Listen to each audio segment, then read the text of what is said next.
let the uprising begin. There are only two genders, and one of them is right here. It's the box that rocks. This is the Angela Box Show. You guys, on today's show, Somalis. The Somalis. The Somalis are so cute and inbred and fun. And there's more news about them. So stick around for that today on the Angela Box Show. Hello, my name is Angela Box. Show your personality.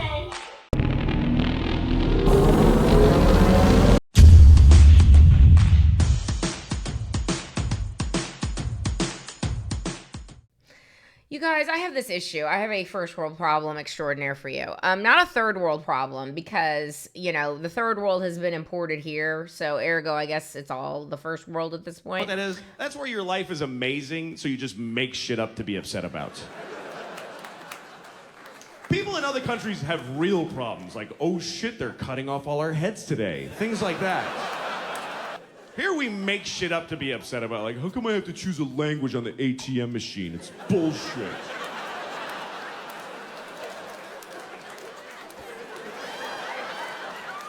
I'm kidding, of course. My first world problem is that I cannot center myself in this camera. It's true. Like, sometimes I'll be way off here. Sometimes I'll be over here. And I'm trying to make it even, so I have to go like this and look at my arms. And it's like, okay, that's pretty even. All right, I think this video might actually be straight on. Hooray for me, I figured out the angle. Okay, let's discuss what's going on with our Somali friends. I mean, has there ever been an immigrant population that is more industrious and more brilliant and more educationally inclined and public service inclined than our Somali friends? Look, we made mistake on sign, okay? Not big deal. It's one fucking letter. Stop investigating us, okay, Baddy? You come here with camera and you show everyone on Twitter Somali fraud. Not cool, Baddy. You gonna get us in trouble with FBI. They're going to take away my Gucci shoes. And I like my Gucci shoes, Baddy. The types that have been conquered in Africa by Islamists, and then they're like, you know, we're going to bring our special brand of inbreeding and piracy and shit culture and awful food right to the shores of the United States. And we're going to make sure that Democrats put us in, you know, disparate areas that there might be a lot of white people in, and perhaps former red states that have now turned purple or blue because of the influx of the third world migrant. Anyway, there's lots of news when it comes to our Somali friends. I don't even know where to start, y'all. But let's first start with Nick Shirley. And let me look at my notes here because I honestly put so much in here on Somalia, and I don't want to miss it, but I also have to keep this video at a semi-short time. But honestly, there's so much happening. But Nick Shirley is essentially this kid who has done the work of 1,000 different journalists, and you know, CNN is over there like giving him an anal exam, like, are you sure you're right? Actually, roll that clip of Nick Shirley getting just hazed by CNN. How do you know that you're right? How do you know that all the allegations that you're making are true? How do I know that they're true? Well, we showed you guys what was happening, and then you guys can go ahead and make your own analysis. We're coming so we can make our own analysis. Are you 100% sure you're true? Yeah, I am 100% sure I'm true. That was conservative YouTuber Nick Shirley. His viral video where he's going door to door at daycares in the Minneapolis area and saying that he's uncovering massive amounts of fraud at Somali-run daycares has exploded on social media. Elon Musk retweeted the video. J.D. Vance retweeted the video. CNN is looking into Shirley's claims.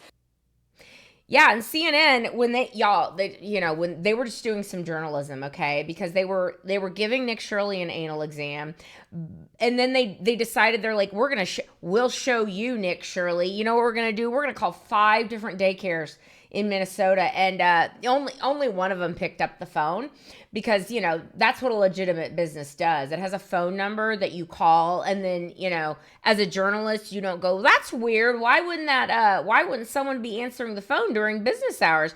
They don't have any questioning about that. They just wanted to let you know they were doing their due diligence, and they called. They called and they didn't pick up. They didn't pick up, they were busy. Anyway, but one of them did pick up, you guys. And CNN wants you to know that the daycare owner that she talked to, she was like, they said there was no fraud here.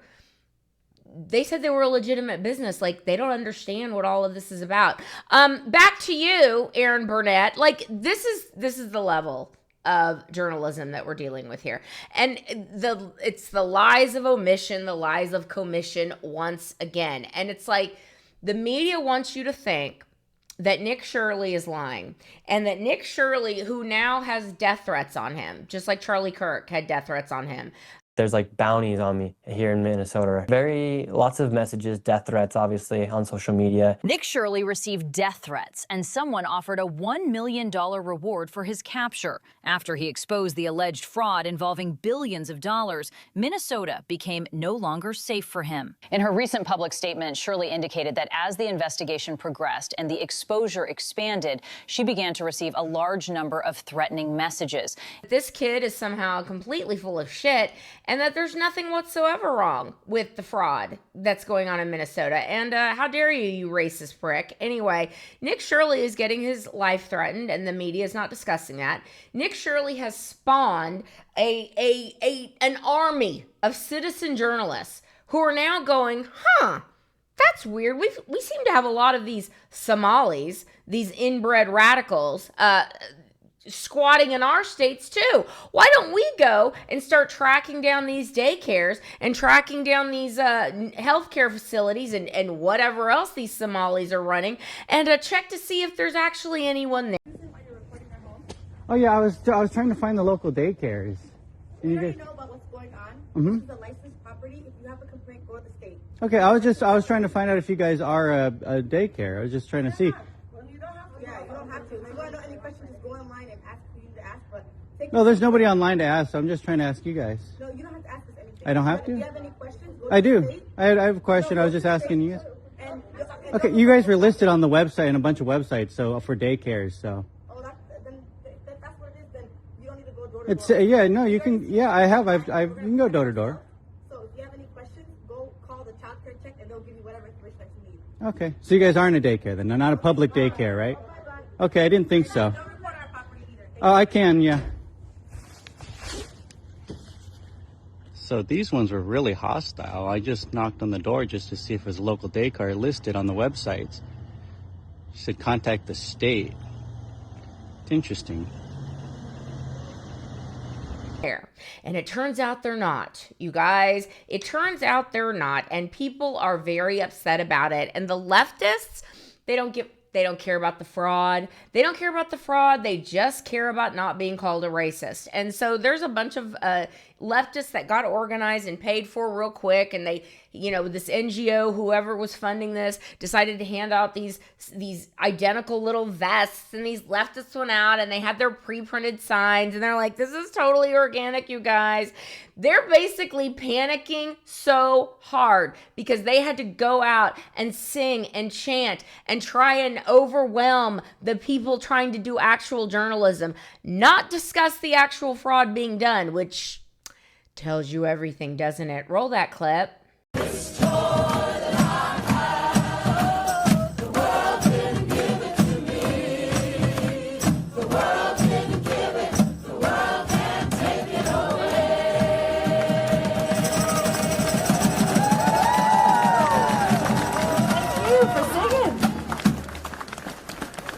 Thank you, Rapid Response Choir.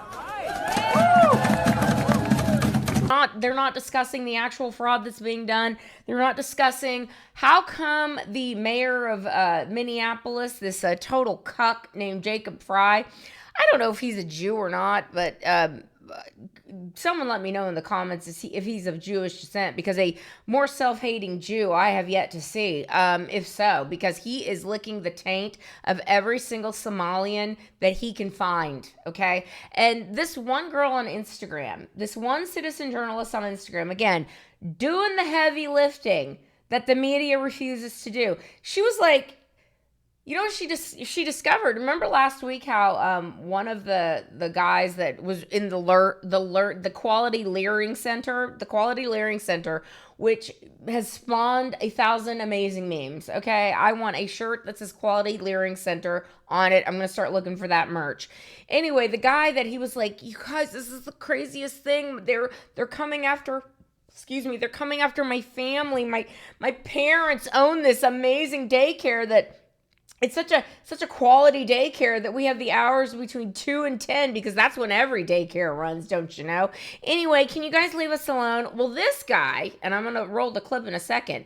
This guy and this citizen journalist on Instagram, and I don't know her name, but my hat is off to you, you magnificent bastard like Nick Shirley. She found out that guy follows around the mayor of Minneapolis like all the time, and she discovered some very interesting things. Roll that clip. Crazy enough, it looks like the infamous Learning Center's manager also happens to be Mayor Jacob Fry's Somali handler. In addition to the initial video I found where he's dancing in the background, I have found several other videos. Here he goes, dancing it again. There's Jacob rolling up with the squad. Hell, he's even in the background of this TikTok. Unless this guy just happens to be the Somali Forrest Gump who just coincidentally ends up being in the background of all these crazy important videos, there might be something going on here. Now, if this guy is in fact Ibrahim Ali, he pretty consistently escorts Jacob to a lot of Somali community events, which seems kind of random because he's just your average daycare manager, right? So I thought it was interesting that he said that his parents own the daycare facility, because it's almost impossible to find his parents' names since the business is registered under Quality Learning Center Inc. And then I couldn't help but notice this Al-Bai Kitchen over here. Al-Bai Kitchen is owned by a woman named Fardosa Ali. Now apparently she has come out and said that she only owns the building and leases to the daycare center, but does not actually own the daycare center. Now I know Ali is a very common Somali last name, but the fact that her and Ibrahim have the same last name makes me believe that they are likely related. So I did a little sleuthing on Albai's Instagram, and sure enough, who do I see in the background of one of their videos? But our boy Ibrahim. I mean, this guy is a man about town. Even the infamous Ilhan Omar has been to Al-Bai Kitchen. Now before this was Al-Bai Kitchen, it was, you guessed it, a daycare center that was shut down in 2015 for stealing hundreds of thousands of dollars in fraud from the state's child care assistance program. This was the Salama Child Care Center, now Al-Bai Kitchen, and there's the side back door, which you guessed it, is the Quality Learning Center. The owner at the time was a woman named Fazia Ali. Again, another Ali. And then it gets better. It looks like Fardosa may also be affiliated with another childcare center right down the street on Nicolette, and this may or may not be her posing with the mayor. Honestly, this one's very hard to tell because she's all covered up. And coincidentally enough, I also found a video on Jacob Fry's TikTok where he talks about how the government is going to be investing so much into Nicolette Street to help all those small businesses who seem to be owned or affiliated with the Ali family, or just a bunch of people who happen to have the same last name, who happen to be affiliated with daycare centers on the very same street. We're here on Nicolette. What you've got here is the community that's able to invest and uplift itself, us investing in the community. If I was the FBI, I would have a lot of questions for Mayor Jacob Fry. Oh, yes, ladies and gentlemen. And when people question, well, how come all of this fraud has been allowed to go on? I mean, like, isn't it obvious? They're all getting kickbacks, ladies and gentlemen. My guess is that Jacob Fry is getting some major kickbacks. Has someone checked his bank account lately? Obviously, Ilhan Omar and her little white savior husband, Timmy, are now worth $30 million when 3 or 4 years ago they were like negative $65,000 net worth. All these Democrats getting obscenely wealthy because of this. And we now come to find out that what's this? You mean the Somali fraudsters that are bilking the American taxpayers to like $18 billion, which is like the tip of the iceberg, everyone is saying? You mean they're like turning around and then donating to Act Blue and to Democrats? Like, say it ain't so. Say it ain't so. Ladies and gentlemen, The media may ignore this. The media may pretend there's nothing to see here, but the Trump administration is going to continue to expose this stuff. Citizen journalists are going to continue to expose this stuff. And let me tell you something. If Elon Musk, and I've said this a million times, I'm not the only one to say this, but it bears repeating for the millionth time. If Elon Musk had not purchased Twitter and turned it into X, none of this would be being seen. None of it. Offer me money. Offer me power. I don't care. So you just don't care. You want to share what you have to say. I'll say what I want to say, and if the consequence of that is losing money, so be it. If somebody's going to try to blackmail me with advertising, blackmail me with money, go fuck yourself. But go fuck yourself. Is that clear? I hope it is. I'm saying what I care about is the reality of goodness, not the perception of it. And what I see all over the place is people who care about looking good while doing evil.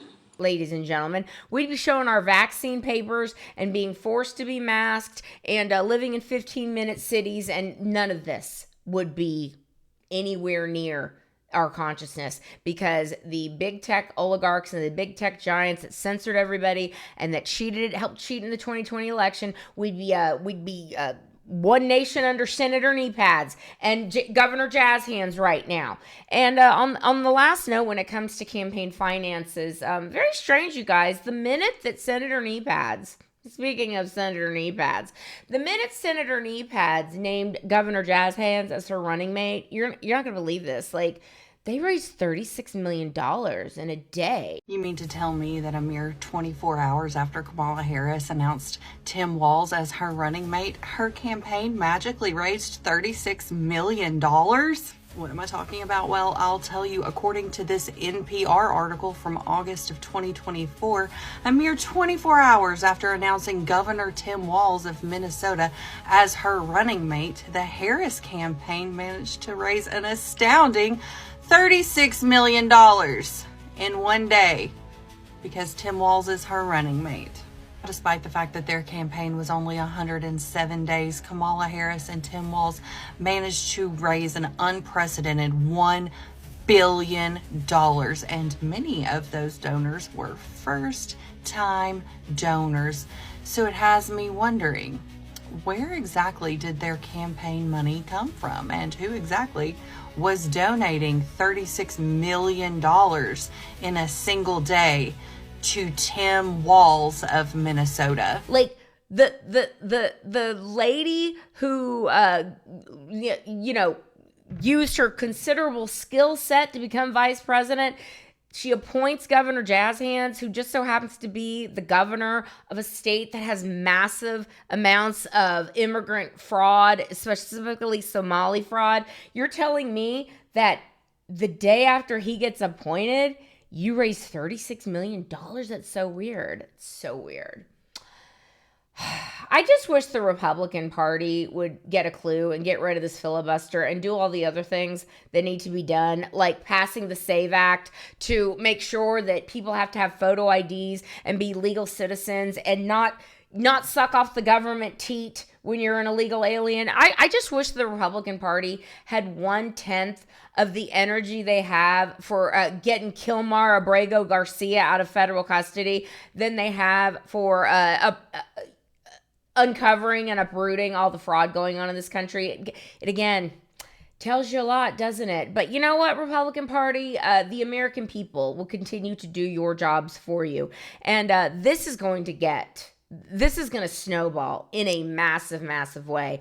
And I cannot wait to see who the first arrest is going to be. It's going to be fantastic. I hope it's like a 3-for-1, like Governor Jazz Hands, Jacob Fry, and Ilhan Omar. Like, arrest them all, man. And let's see who starts singing first. My guess, Although I don't think Tim Waltz wants to go to pound me in the ass prison. Like, I low-key think he wouldn't be that upset if he was sent to pound me in the ass prison. But he'll probably start singing first because he's the weakest. But maybe it'll be Jacob Fry, because it sure as hell ain't going to be Ilhan Omar, because that bitch is going to go down with the ship. Because she is going to, she would be able to bring a whole lot of people down. And she knows I better not talk or I'll be thrown off the first roof. Anyway, stay tuned to this amazing story. It is truly, truly one to keep your eyes on. Okay, we'll be right back. Ladies and gentlemen, I have told you about Froya Organics for these many months. And if you've not seen my skin over these many months, you will even have to say, Angela, I know you're blah years old, but like your skin is glowing. Like, legit glowing. And even my husband said, your skin is glowing. What are you doing? I said, I'm using Froya. And he goes, I want some too. So we started both using Froya Organics, and I cannot recommend it more, you guys. I honestly can't. And I have a promo code for you. If you go to their website, froyaorganics.com, and put in the code AngelaBoxShow, you're going to get $15 off your first order. And what's great is that you can go on the website and you can see the before and after pictures.